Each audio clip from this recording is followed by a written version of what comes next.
363장 찬송하시겠습니다. 363장입니다.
묵상기도 하심으로 주일 예배를 하나님 앞에 드리시겠습니다.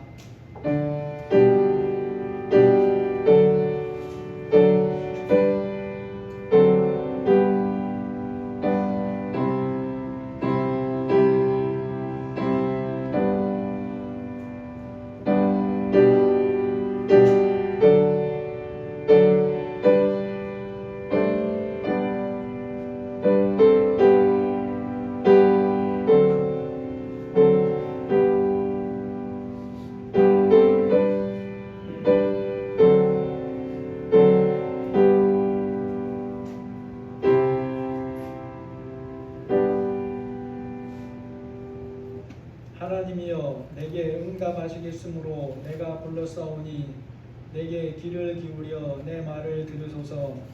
주께 피하는 자들을 그 일어나 치는 자들에게서 오른손으로 구원하시는 주여 주의 기이한 사랑을 나타내소서. 나를 눈동자같이 지키시고 주의 날개 그늘 아래에 감추어 주소서. 나는 의로운 중에 주의 얼굴을 배우리니 깰 때에 주의 형상으로 만족하오리다. 하나님 아버지 감사합니다. 하나님의 백성의 믿음의 기도를 들으시고 그들의 마음까지 헤아려 주시는 하나님, 우리의 약한 모습을 가지고 왔사오니 주님이 함께하여 주시고 이 시간 예배로 역사하여 주시며 우리의 마음의 귀에 하나님이 귀를 기울여 주시고 우리의 각자에게 들을 말씀을 주옵소서. 하나님을 기쁘시게 하고 기뻐하는 예배가 되게 하여 주옵소서. 예수님의 이름으로 기도합니다.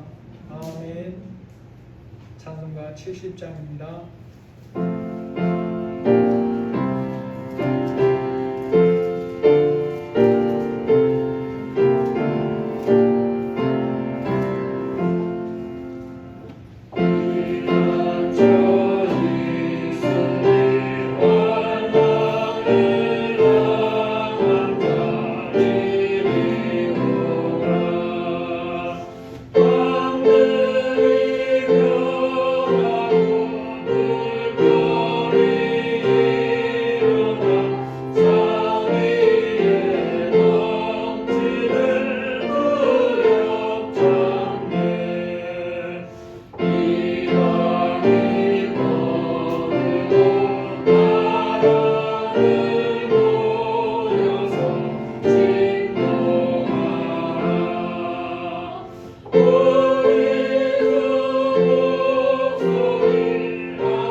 사도신경으로 신앙 고백하시겠습니다.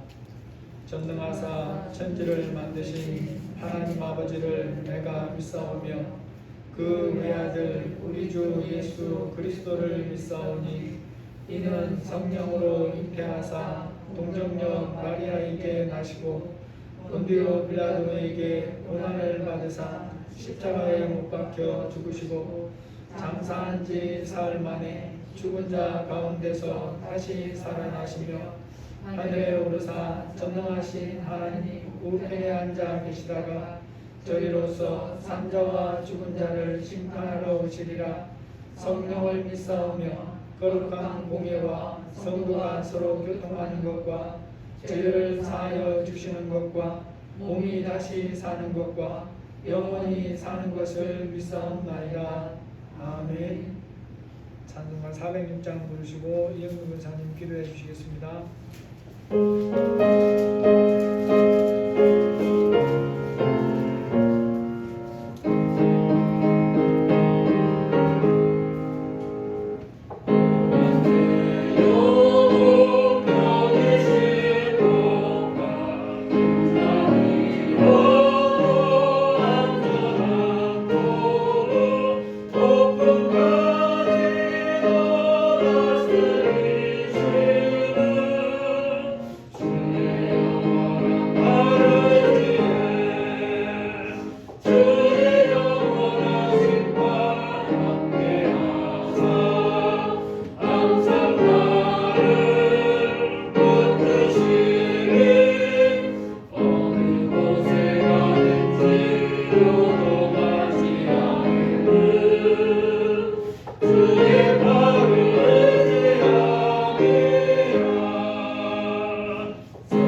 아버지 감사합니다. 주님이 주인 되신 주님의 날에 예배자로 우리를 불러 모아 주셔서 감사합니다.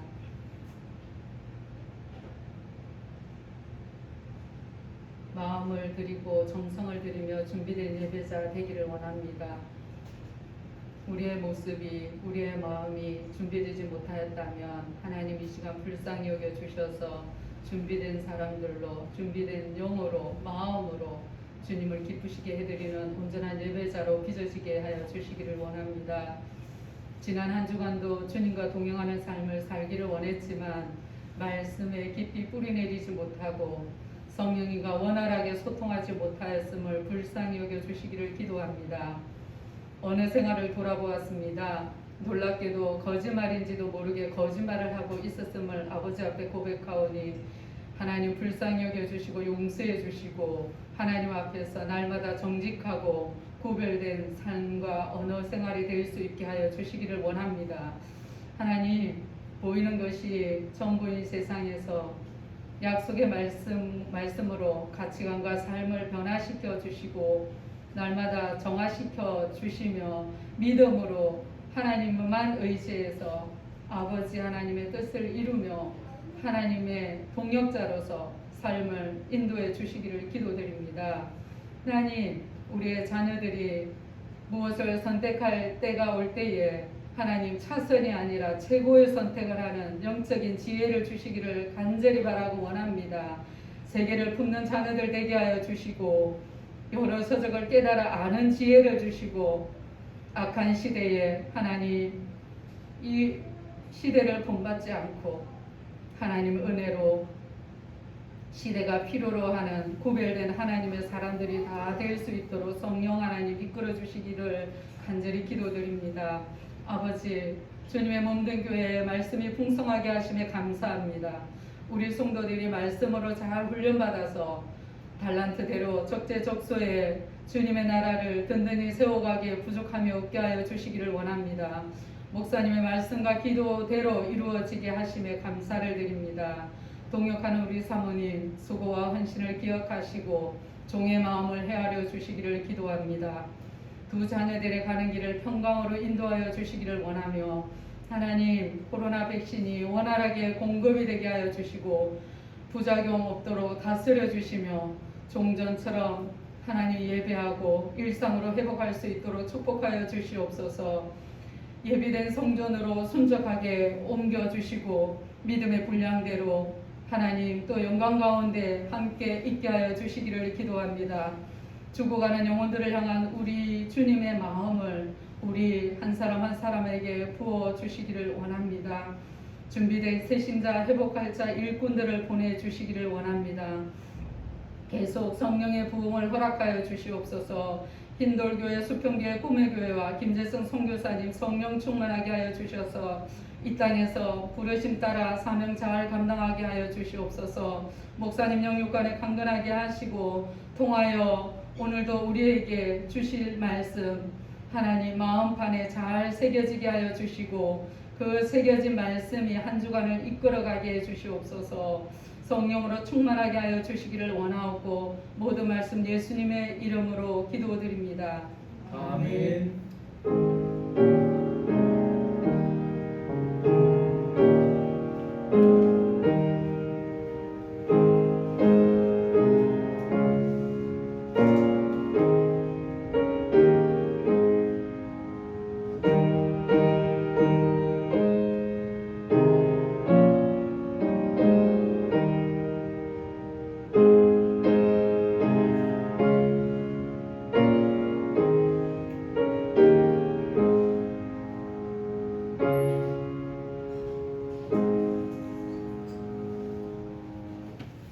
하나님 말씀 시편 11편 보시겠습니다.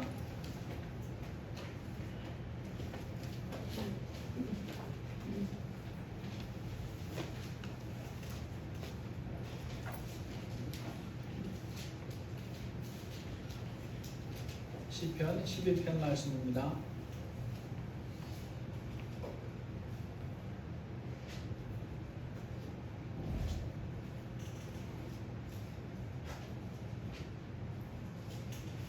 내가 여호와께 피하였거늘 너희가 내 영혼에게 새같이 내 산으로 도망하라 함은 어찌함인가. 악인이 화를 당기고 사사를 시기에 먹이며 마음이 다른 자를 어두운 데서 쏟으려하는도다. 터가 무너지면 의인이 무엇을 하랴. 여호와께서는 그의 성전에 계시고 여호와의 보좌는 하늘에 있으며 그의 눈이 인생을 통촉하시고 그의 안목이 그들을 감찰하시도다. 여호와는 의인을 감찰하시고 악인과 폭력을 좋아하는 자를 마음에 미워하시도다. 악인에게 그물을 던지시리니 불과 유황과 태우는 바람이 그들의 잔에 쏟으리리로다. 여호와는 의로우사 의로운 일을 좋아하시나니 정직한 자는 그의 얼굴을 배우리이다. 아멘. 두 친한 친구가 산길을 가다가 저 앞에 커다란 곰이 자기들을 노려보고 있는 것을 봤습니다.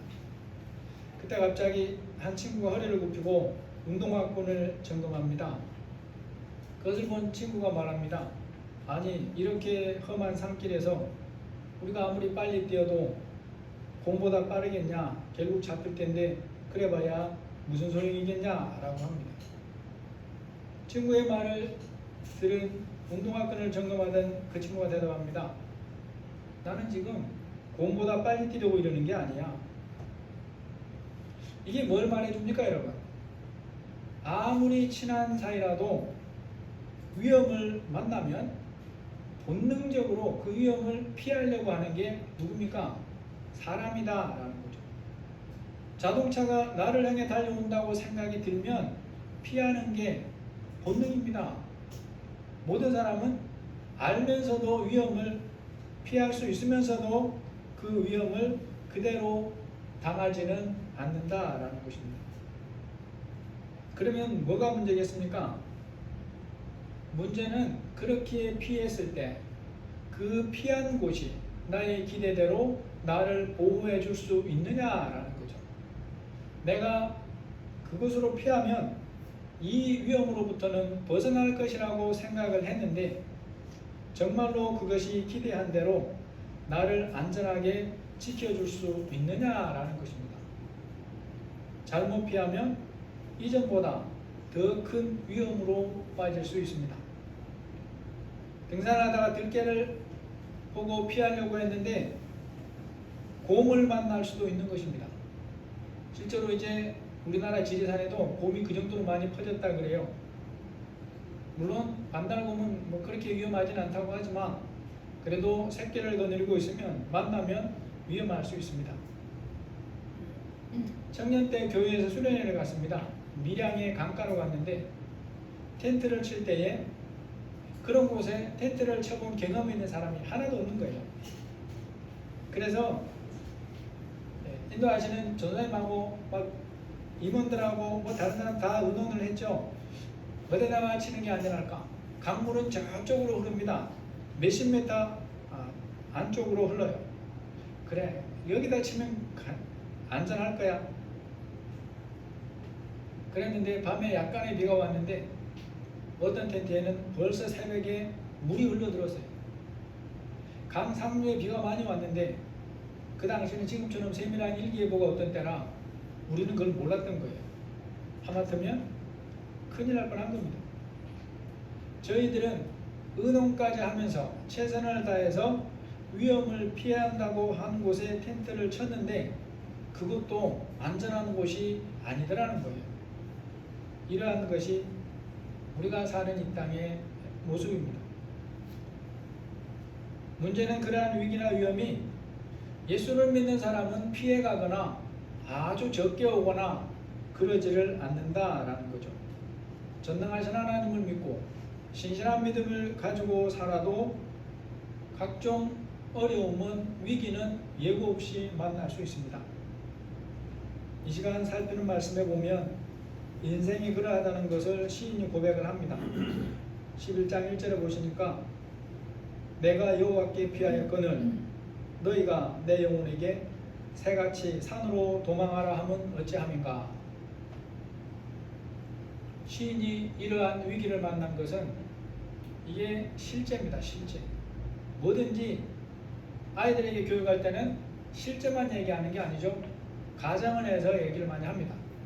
도로를 건너다가 차가 오거든, 빨간불이 거든, 뭐 이런 가정을 하면서 이런저런 교육을 해요. 그래도 충분히 교육 효과가 있을 수 있습니다. 그런데 실제를 경험하고 실제로 얘기하면 훨씬 더 교육 효과가 커지죠. 지금 시인이 하나님의 성령의 감동을 따라 우리에게 위기를 만날 때에 어떻게 해야 되는가에 대한 교훈은 그가 실제 삶에서 경험한 일들을 바탕으로 우리에게 지금 교훈한다라는 것입니다. 다윗이 이러한 믿음을 가지고 살면서 만난 위기가 언제였을까를 보면 다윗의 인생에도 그 믿음 좋은데 이런 위기가 한두 번 있는 게 아닙니다. 새처럼 도망 다녀야 했던 위기가 한두 번이 아니라는 거죠. 종류로 볼 때는 첫 번째가 우리가 아는 대로 장인이자 사울을 피해서 도망 다니는 그런 때입니다. 그런데 그 기간이 얼마인지 정확하게는 모르죠. 다만 다윗이 남유다의 왕이 되는 때가 30살 때고, 그때를 기준으로 다윗이 성경에 등장해서 사울과의 관계에서 있는 일이나 이것들을 짐작을 해보면 대략적으로는 알 수가 있습니다. 사무엘상에 보면 다윗이 등장해서 사울과 첫 대면을 하는 것이 사울에게 악령이 들 때에 다윗이 그것을 수금을 타서 쫓아주는 것인데, 전체 내용으로 보면 골리앗을 물리친 것이 더 먼저로 보입니다. 그런데 다윗이 골리앗을 물리친 직후 곧바로 사울왕과 같이 지내거나 아니면 사울의 대적이 되거나 그러지는 않죠. 그 후에 어느 정도 시간이 있습니다. 왜냐하면 다윗이 골리앗을 물리친 것은 아직 20대도 되기 전으로 보이기 때문에 그때부터 뭔가 중앙에 등장하지는 않은 거죠. 그런 과정을 거치면서 나이가 들어가고 특별히 왕자인 요나단과 가까운 사이가 됩니다. 이것은 사울에게 보면 아주 마음에 안 드는 행동이에요. 장차 왕이 되어야 될 자기 왕자가 다윗하고 너무 가깝게 지내는 것이 이게 마음에 안 듭니다. 그래서 두 사람 사이를 잘 이렇게 감시 비슷한 눈으로 보고 있고 그런 상황인데, 다윗이 이제 초급 장교가 돼가지고 전쟁터에 나가더니 갈 때마다 승리를 하는 거예요. 점점 승진도 하고 그러면서 나중 천부장도 되고, 그러니까 이제 백성들이 다윗을 우러러 보기까지 합니다. 그런 때쯤 됐을 때 사울이 이제 이것은 안 되겠다, 다윗을 죽여야 되겠다 라고 생각하고 그때부터 죽이려고 달려들죠. 그러한 시점부터 다윗은 사울을 피해 도망을 다니는데, 이 생명의 위기를 한두 번 그런 겪는 것이 아니고 그 기간이 길게 보면 7년, 8년 혹은 짧게 봐도 5, 6년은 되지 않을까 할 정도예요. 그러한 기간에 다윗은 말처럼 새처럼 이곳저곳으로 도망 다니기에 바쁘죠. 다윗의 인생에서 그 위기를 겪는 또 한 가지 사건이 있습니다. 그게 바로 자기가 사랑하는 아들 압살롬이 반역을 하는 거예요. 아들 압살롬이 반역했다는 보고를 듣자마자 다윗이 어떤 판단을 하느냐, 성경에 보시면 사무엘하 15장 13절 이하에 볼 수 있습니다.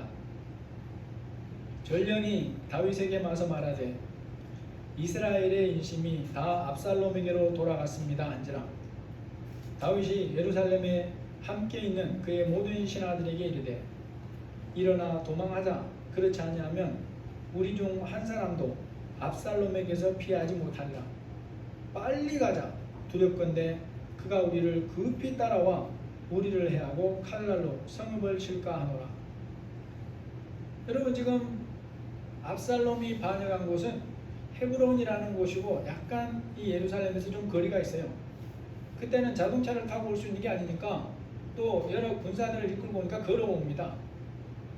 그러면 최소한 다윗이 성문을 먼저 걸어 잠그고 그 다음에 성 주변에 있는 경비병이라도 모아서 최소한의 대처를 할 수 있는 시간이 있다고 보이는데도 불구하고 다윗은 그렇게 하지 않습니다. 보고를 듣자마자 뭐합니까? 도망하자, 빨리 도망가자, 이렇게 얘기를 하는 거예요. 다윗이 이때 뭘 깨달은 것입니까? 여러분, 어떤 나라든지 반역을 하면 특징이 있습니다. 반역한 자들이 정통성이 없어요. 그러니까 국민들로부터 그 반역당한 정부가 정말로 모든 면에서 국민들의 다수의 미움을 받지 않는 이상은 그들을 지배하는 사람들이 있어요. 그러니까 반역한 자들은 가장 먼저 제거하는 것이 누굽니까? 기존의 권력을 가진 자들이나 그들을 따르는 자들을 없애버려야 되는 거예요. 죽일 수 없으면 없는 죄도 만들어서 감옥에 집어넣고 감금을 하고 그렇게 합니다. 지금 라오스라는 나라에 그 지도자가 지금 그런 상황이 있잖아요. 압살롬이 반역했다는 보고를 들은 다윗이 바로 이걸 깨달은 거예요. 자기만 죽는 것이 아니라 자기를 따르고 있는 신하들도 다 몰살당할 위기에 처해 있다는 거죠. 더구나 다윗처럼 정치를 잘하는 그런 왕이었는데 그 반역을 했다면 다윗과 그 후손 이 한편된 사람들을 다 쓸어버리지 않으면 자기들이 다 죽는 겁니다. 그런 위기 상황에서 다윗은 어디로 갈지를 모른 채 새처럼 도망을 하는 거예요. 죽음과의 거리가 한나절도 안 됩니다. 다윗이 인생에서 그런 많은 위기들을 만났는데 그럴 때마다 새처럼 도망을 하는 거죠. 그러한 위기에서 다윗 곁에 있는 사람들이 다윗에게 무슨 말을 합니까? 산으로 도망해야 된다. 산으로 도망하면 살 수 있다. 이렇게 얘기를 하는 거죠. 그들의 말은 현실적이었을 수 있어요. 다 데리고 도망하면 붙잡히게 될 것인데 다윗 혼자나 소수 몇몇 명 데리고 산속으로 도망하면 그나마 대적에게 잡히지 않고 살 가능성이 가장 커 보입니다. 많은 사람이 보기에 다윗에게는 그 길밖에 없어 보이는데 그때 다윗이 하는 고백이 있어요. 내가 여호와께 피하였거늘 이라고 말합니다. 하나님을 나의 피난처로 삼았다. 오직 하나님만 나를 지켜줄 수 있는 분이다. 나는 그 하나님을 의지하기로 했다. 이걸 지금 그들에게 말하는 것이라 라는 것입니다. 시인 다윗의 이러한 고백을 통해서 우리가 고난에 대해서 분명하게 알 수 있는 것이 있습니다. 인생에서 만날 수 있는 어려움이나 위기는 믿음이 견고하다고 해서 다 피해가는 게 아니라 라는 거죠. 믿음의 조상인 아브라함에게 고난이 있는데 그가 겪은 고난의 성격에는 그의 믿음과는 상관이 없이 오는 고난이 있어요. 아브라함이 결혼을 하고 오랜 기간 자녀를 낳지 못하는 것은 아브라함의 잘못이 아닙니다. 우리는 알 수 있지만 하나님의 계획 속에 들어있어서 안 주시는 거죠. 뿐만 아니라 하나님이 아들을 주겠다고 약속하신 후에도 10년의 세월 동안 오랜 세월을 안 주시는 것도 그가 믿음이 없어서 안 주는 게 아니에요. 하나님의 훈련 과정이었습니다. 그러한 때에 아브라함이 기다리다가 자기 생각을 따라서 세상 관습으로 피합니다. 그러다가 낳은 게 누구겠습니까? 이스마엘을 낳은 거예요. 그래서 이후에 커다란 아픔을 겪게 됩니다.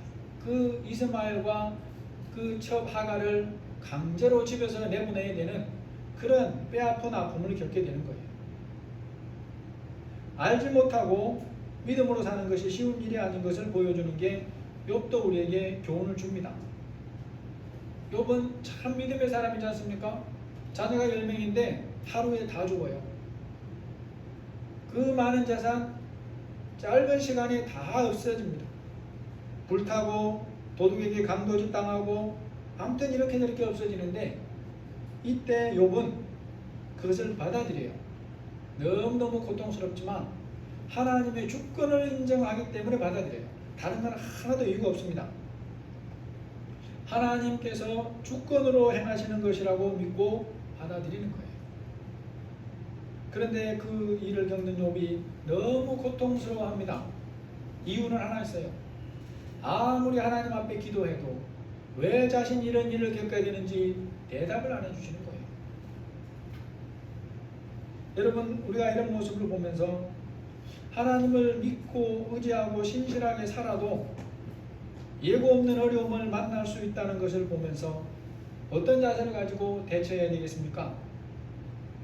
믿어도 그런 일을 만나니까, 신실하게 살아도 그런 일을 만나니까 그것들을 피할 수 없으니까 믿음으로 살려고 애쓰는 것을 중단해야 되냐라는 것입니다. 여러분, 우리가 여기서 알아야 될 게 있습니다. 하나님께서 우리를 훈련하실 때 모든 것을 이유를 다 설명해 주시는 게 아니에요. 오히려 설명하지 않는 경우가 대부분입니다. 설명 없는 과정을 통과하게 하시면서 우리의 믿음을 훈련하는 거예요. 아무것도 보이지 않는 상황에서 하나님을 믿고 의지하도록 훈련한다는 것입니다. 그래서 그런 시간들을 만날 때 우리가 어떻게 대처해야 되는가? 야고보서 1장 2절 이하의 말씀을 합니다. 내 형제들아, 너희가 여러 가지 시험을 당하거든 온전히 기쁘게 여기라. 이는 너희 믿음의 시련이 인내를 만들어내는 줄 너희가 알미라. 인내를 온전히 이루라. 이는 너희로 온전하고 구비하여 조금도 부족함이 없게 하려 함이라. 철이 들어있는 광물을 뭐라고 합니까, 성우? 철이 들어있는 광물, 철광석이죠. 금이 들어있는 광물은 금광석입니다. 눈으로 보더라도 철이 보이고 금이 보여요. 하지만 그런 상태로는 철이나 금으로 사용할 수 없습니다. 그것을 철이나 금으로 사용하려면 재련 과정을 통과를 해야 돼요. 재련 과정을 한마디로 말하면 뜨거운 물로 불순물을 제거하는 과정이죠. 그러한 재련 과정이 그것을 금으로 사용하려는 사람 입장에서는 반드시 필요해요. 반드시 그 과정을 통과시켜야 됩니다. 그러면 그 과정을 통과해야 되는 금 입장에서는 어떨까요? 금에게 입이 있다면 그 과정을 통과하기를 원한다고 말하겠습니까? 절대로 아닐 거예요. 하지만 그 과정을 통과하지 않고는 금이면서도 금으로 대접을 받지 못합니다. 금인데도 금으로 쓰임을 받을 수가 없어요. 하나님께서 하나님 자녀 삼은 우리를 어떤 특별한 존재로 지으셨다고 말씀하는가? 시편 8편 4절 5절에 보시면 됩니다. 사람이 무엇이기에 주께서 그를 생각하시며 인자가 무엇이기에 주께서 그를 돌보시나이까? 그를 하나님보다 조금 못하게 하시고 영어와 존귀로 관을 씌우셨나이다. 하나님께서 만물 중에서 보이는 피조물 중에 하나님의 형상으로 지음을 지으신 유일한 존재가 사람이에요. 피조물 중에 사람보다 더 특별한 존재가 없습니다. 하나님과 인격적으로 소통하고 대화하고 사랑을 나누면서 살 존재로 지으신 거죠. 그러니까 하나님이 그 사람을 뭐 한다 그럽니까? 생각한다 그러잖아요. 항상 생각하시고 돌보는 존재가 사람입니다. 그런 존재인 사람에게 하나님께서 어떤 삶을 살게 하려는 계획을 가지고 있는가? 우리가 이걸 알아야 돼요. 너무나 놀라운 계획을 가지고 있어요. 시편 8편 6절에 보시면 주의 손으로 만드신 것을 다스리게 하시고 만물을 그의 발 아래 두셨으니 만물을 다스리며 하나님의 뜻대로 사용하는 자로 살도록 하나님이 그에게 맡겨주신 모든 것을 섬기거나 가슴에 안고 사는 것이 아니라 발 아래 두고 하나님의 뜻대로 사용하는 것이 하나님 그 사람을 향한 계획이에요. 놀라운 사실이죠. 그러면 이것을 어떻게 하면 이렇게 할 수 있냐는 겁니다. 예전에 어떤 사람이 새 차를 사서 기분 좋게 친구 2명을 태우고 울산에서 차를 찾아서 부산으로 갔답니다. 그 과정에 보면 국도를 거쳐서 시내를 거쳐서 이렇게 와요. 근데 이제 고속도로를 올렸는데 60km가 안 넘더래요. 처음에는 생각을 못 했는데 도중에 생각이 들기를 세차나 길이 나지 않아서 그런가 그렇게 생각했답니다. 그랬는데 세차가 60km를 넘지 못한 이유는 기어를 3단에 넣고 있는 대로 밟아서 그런 거예요. 차를 버리는 겁니다. 여러분, 자동차도 제대로 사용하려면 능력이 있어야 돼요. 하나님께서 하나님 자녀로 삼은 사람을 향해 가지신 최고 계획이 있어요. 그것이 바로 만물을 다스리고 발 아래에 두고 사용하는 자로 살게 하는 것이 하나님의 뜻이에요. 그런데 이것은 지식만 가지고 되는 게 아닙니다. 생각만 가지고 되는 게 아니에요. 실제로 그 사람에게 그렇게 사용할 수 있는 믿음의 능력이 있어야 됩니다. 그러한 능력을 가지려면 하나님이 하시는 훈련 과정을 통과해야 되는 거예요. 그래야 그 사람에게 맡겨준 분량을 머리로 섬기지 아니하고 가슴에 품지 아니하고 발 아래 두고 사용할 수 있다라는 것입니다. 그러한 훈련 과정을 통과해야 되는 또 한 가지 이유가 있습니다. 이 세상 자체가 하나님의 자녀일지라도 그러한 훈련을 받아야만 하나님이 맡겨주신 모든 것을 다스리고 발 아래 두고 사용하는 자로 살 수가 있는 거예요. 그렇지 않으면 사용한다고 자기는 생각하는데 섬기고 사는 존재가 됩니다. 오늘 본문에도 세상이 어떤 상태인가를 말해줘요. 11장 2절에 보면 이 세상이 어떻습니까? 악인이 활을 당기고 화살을 시위에 먹이며 마음이 바른 자를 어두운 데서 쏘게 쏘려 하는도다. 그러한 세상에서 사람이 어떻게 해야 하나님이 원하시는 주의 손으로 만드신 것을 다스리고 만물을 발 아래 두고 살 수 있느냐라는 것입니다. 세상이 어떻게 악하든지 오직 하나님께 피하는 자로 살 수 있느냐라는 거죠. 그러한 믿음의 훈련의 과정을 통과해야 되는 것입니다.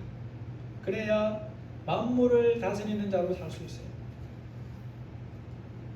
여러분, 그러한 세상에서 하나님 자녀된 우리가 만물을 다스리고 발 아래 두면서 하나님이 원하시는 관리자의 삶을 살기 위해 하나님이 어떤 분인가를 기억해야 되는데 오늘 본문에서 몇 가지를 얘기합니다. 그게 11장 4절 5절입니다. 여호와께서는 그의 성전에 계시고 여호와의 보좌는 하늘에 있으며 그의 눈이 인생을 통촉하시고 그의 안목이 그들을 감찰하시는도다. 여호와는 의인을 감찰하시고 악인과 폭력을 좋아하는 자를 마음에 미워하시도다 라고 말씀합니다. 시인이 본문에서 하나님이 어떤 분인가를 고백하는데 첫 번째로 고백하는 게 여호와께서는 그의 성전에 계시고 여호와의 보좌는 하늘에 있으며, 이게 좀 두 가지가 합쳐진 말씀이에요. 하나님이 어디에 계십니까? 그의 성전에 계신다라고 말씀하면서 동시에 그 보좌는 하늘에 있다 이렇게 말씀하고 있어요. 하나님은 그때나 지금이나 앞으로나 영원토록 특정한 건물이나 장소에만 갇혀 계시는 분이 아니죠. 우주에 아니 계신 곳이 없는 분이 하나님이에요. 시편 139편 7절 이하에 여기에 대한 말씀이 있습니다. 내가 주의 영을 떠나 어디로 가며 주의 앞에서 어디로 피하리까? 내가 하늘에 올라갈지라도 거기 계시며 수월의 자리를 펼지라도 거기 계십니다. 내가 새벽 날개를 치며 바다 끝에 가서 거주할지라도 거기서도 주의 손이 나를 인도하시며 라고 말하고 있습니다. 다른 부분은 그렇지 않지만 이제 읽어드린 시편 139편 7절 이하의 이 말씀에서의 수월이라는 곳은 당시 사람들의 이해 수준에서는 죽은 사람 모두가 예외 없이 가는 그런 무덤을 의미합니다. 그래서 바깥 세계와 철저히 단절된 그런 의미로 사용하는 거예요. 그런데 그런 단절된 수월에도 누구의 주권이 미치고 있다고 고백하느냐? 하나님의 주권이 미치고 있다 이렇게 고백하는 거죠. 그러한 하나님인데 하나님이 어떤 분이라고 하느냐? 여호와께서는 그의 성전에 계시고 여호와의 보좌는 하늘에 있다 이렇게 고백을 한다는 거예요. 이게 무슨 뜻이냐는 겁니다. 성전에 계시는 하나님을 섬기면서 살아야 된다는 거예요. 하나님이 하늘의 보좌에 계셔서 우리가 가까이 갈 수 없지만 성전에 계시는 하나님을 섬기면서 살아야 된다라는 것입니다. 성전에 계시는 하나님께 예배하는 자로 살아야 된다는 거예요. 하나님의 백성이 삶에서 예상치 못한 위기나 어려움을 만날 때에 하나님께 피하려면 평소에 어떤 삶을 살아야 됩니까? 하나님께 예배하는 삶을 살아야 돼요. 무소부재하신 하나님을 믿는 것과 함께 성소에 계시는, 성전에 계시는 하나님께 예배하는 삶을 살아야 된다라는 것입니다. 보이지 않는 하나님, 보이지 않는 하늘의 보좌에 계시는 하나님을 보이는 성전에서 예배하는 삶을 살아라. 이게 시인이 고백하는 것입니다. 오늘날 우리 눈에 보이는 예배당이 하나님이 말씀하시는 성전이 아닙니다. 겉모습이 아무리 그럴듯하게 지어진 건물이라도 그건 어디까지나 예배당이에요. 여러분이 유럽의 교회 사진을 보면 그 웨스트민스터 사원이라고 이름이 붙어 있는데 그것이 너무너무 그럴듯하게 이쁘게 지어져 있어요. 그런데 그것도 예배당일 뿐입니다. 사람들이 모여서 예배를 드릴 때 사용하는 집, 그 집당자잖아요. 그래서 예배당입니다. 이제 다만 그곳에 믿는 자들이 모여서 하나님께 일정한 형식을 가지고 예배를 드리는 데 사용하는 동안에는 그것을 또한 교회라고 부르기도 합니다. 구약 성경에서 말씀하는 성전이 예수님이 오신 이후에는 교회입니다. 이렇게 교회에서 예배를 드리는 삶이 믿음으로 사는 삶에서 너무나 중요한 거예요. 사람의 숫자는 예배의 요소가 아닙니다. 예수님이 말씀하신 것처럼 두세 사람이 예수님의 이름으로 모이면 그 모임이 교회가 될 수 있는, 그래서 우리에게 예배를 가르치는 하나님이에요. 중요한 것은 평소의 삶에서 그렇게 하나님께 예배하는 삶을 살라는 것이고, 성경은 그렇게 예배하는 삶에서 가장 중요한 날을 주일이라 하고 우리에게 가르치신다는 것입니다.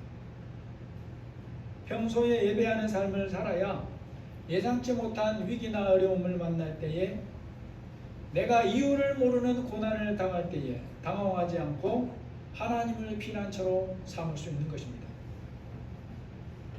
그 하나님께서 우리의 삶을 어떻게 보고 계시느냐, 이제 읽어드린 말씀이 나오죠. 그의 눈이 인생을 통촉하시고 그의 안목이 그들을 감찰하시는도다. 여호와는 의인을 감찰하시고 악인과 폭력을 좋아하는 자를 마음에 미워하시는도다. 하나님께서 사람을 살필 때에 의인만 살피거나 악인만 살피지 않습니다. 의인과 악인을 다 살피죠. 뿐만 아니라 하나님의 공의로 결산한다 그랬어요. 너는 예배당 나오니까 봐주고 너는 안 나오니까 이런 걸로 기준 삼는 게 아니고, 믿느냐 믿지 않느냐가 중요하고 하나님의 말씀에 공의를 지키느냐 안 지키느냐가 중요한 거죠. 하나님 앞에서의 악인과 사람이 보는 악인, 하나님 앞에서 의인과 사람이 보는 의인은 다릅니다. 하나님께서 악인을 어떻게 처리하시는가를 알아야 돼요. 그래야 우리가 믿음의 소중함을 깨닫고 얼마나 믿음으로 사는 것이 중요한가를 알게 됩니다. 오늘 11장 6절 여러분이 한번 같이 읽어보시겠습니다. 6절입니다. 악인에게 그물을 던지시리니 불과 유황과 떠오르는 바람이 그의 산에 소득이 되리로다. 여러분, 이 세상에서는 분명한 악인임에도 불구하고 처벌을 받지 않는 경우가 있어요. 또 보지 못하는 사람이 재판하기 때문에 의도로 하지 않아도 반대의 결과가 나오기도 합니다. 그런데 어떤 경우에는 돈의 권력으로, 돈의 힘으로 죄가 있는 사람을 죄가 없다고 말하기도 해요. 문제는 그러한 것을 보면서 우리가 믿음으로 사는 삶에 해이가 올 수 있어요. 내가 굳이 이렇게 살지 않아도 편한 길을 가도 될 것 같은 미혹이 오는 것입니다. 그러나 우리가 하나님의 말씀을 알면 그러한 미혹들을 피할 수 있습니다. 모든 것을 살피시고 아시는 하나님 앞에서는 피할 자가 없다는 거예요. 하나님이 악인을 잡을 때 어떻게 잡습니까? 그물을 던져서 잡는다 그래요. 그물은 그 크기만 던지는 게 아니에요. 새 한 마리 잡으려고 얼마나 큰 그물을 던집니까? 물고기 한 마리 잡으려고 그물을 얼마나 큰 걸 던져요? 참치를 잡으려고 2kg짜리를 던진다고 그랬어요. 그러니까 그 크기가 그 사람 눈에는 안 보이는 거예요. 이게 그물인지 몰라요. 그런데 하나님이 그런 그물을 던져서 악인을 잡습니다. 그리고 그 심판이 너무나 두려워요. 불과 유황과 태우는 바람이 그들의 잔에 소득이다. 여러분, 지구촌 곳곳에는 유황이 녹은 불이 솟구치는 화산들이 있어요. 그것들을 보면 영원한 지옥 형벌의 장소가 어떤가를 보여주는 일부라고 볼 수 있습니다. 여러분, 악인을 유황불이 영원히 꺼지지 않는 곳에 던진다는 거예요. 그 속에서 죽지도 못하고 영원한 고통을 당한다는 것입니다. 뜨거운 바람, 태우는 바람, 우리는 그때는 아마 기억을 못했을 거예요. 그냥 뜨거운 겨울에 불어오는 동풍, 50도 정도의 바람, 그 정도였을 건데 오늘 우리는 에어프라이 바람을 보면 놀랍다는 걸 볼 수 있어요. 에어프라이 안에서 있는 공기로가 대표적인 공기가 고기를 어떻게 만들어 버립니까? 지글지글 그렇게 만들죠.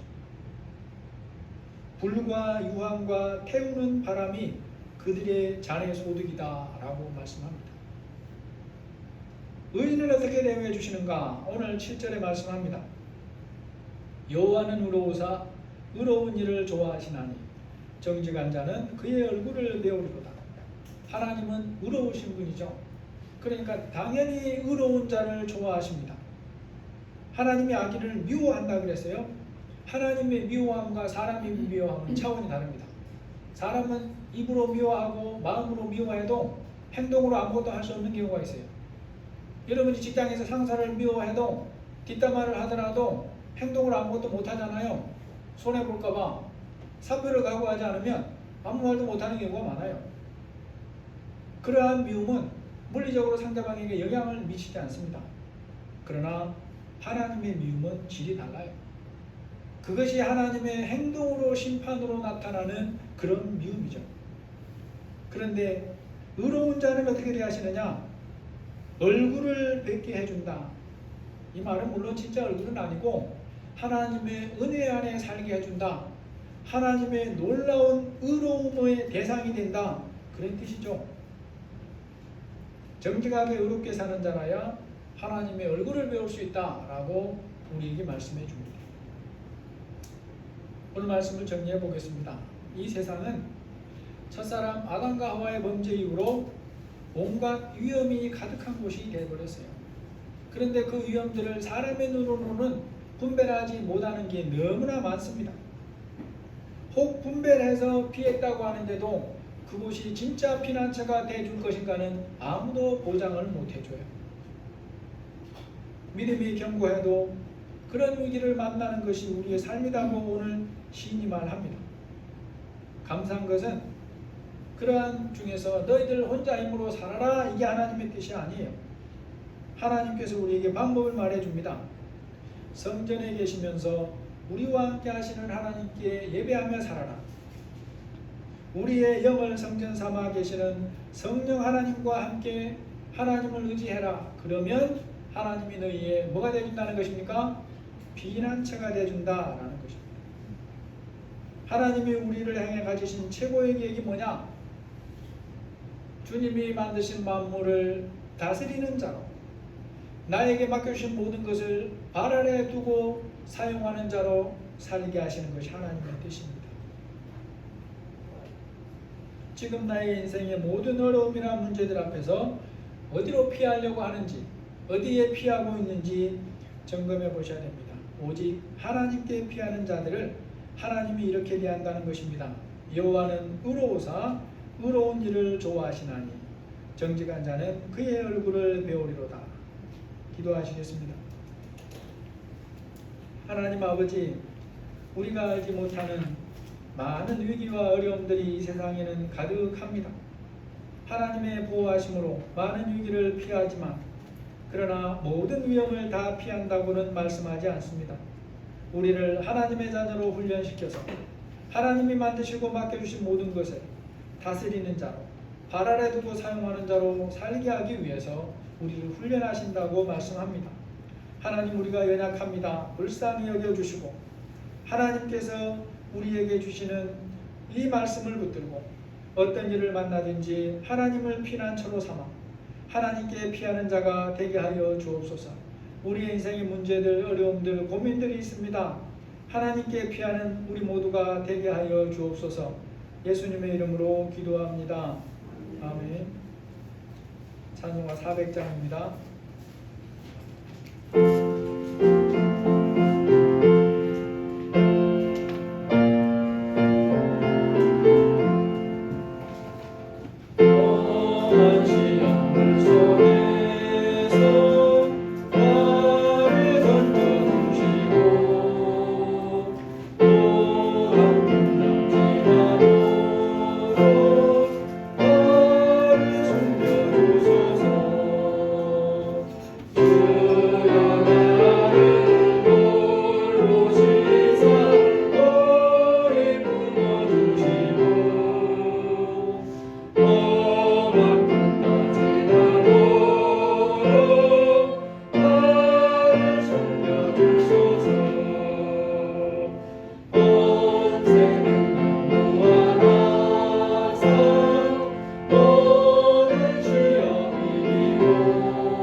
하나님 아버지, 우리의 피난처 되시는 하나님께서 오늘도 우리를 불러주시고 주님 앞에 예배할 수 있도록 인도하시니 감사합니다.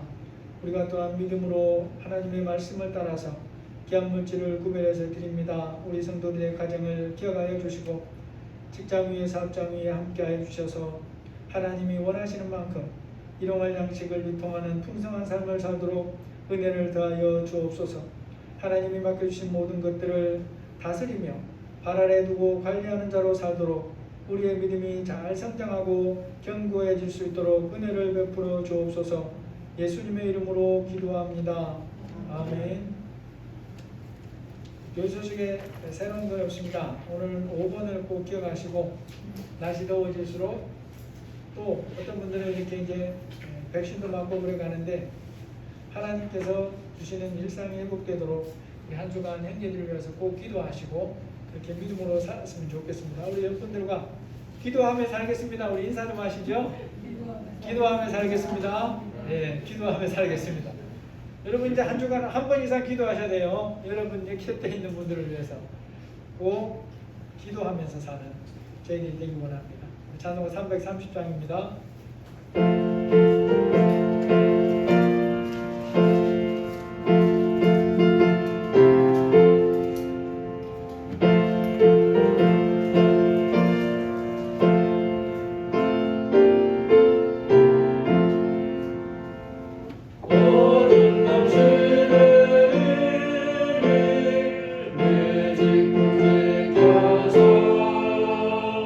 자기 삶을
그리스도의 은혜와 하나님의 사랑하심과 성령의 인도하시고 교통하시고 보호하시는 은혜가 우리의 영원한 피난처 되신 하나님을 일상에서 예배하며 또 우리가 위험을 만날 때도 그 하나님께 피하면서 사는 것을 우리가 너무나 중요하게 여기고 하나님께 피하기로 다짐하는 우리 모든 사랑하는 성도들 위해 지금부터 영원토록 함께 계실지어다. 아멘.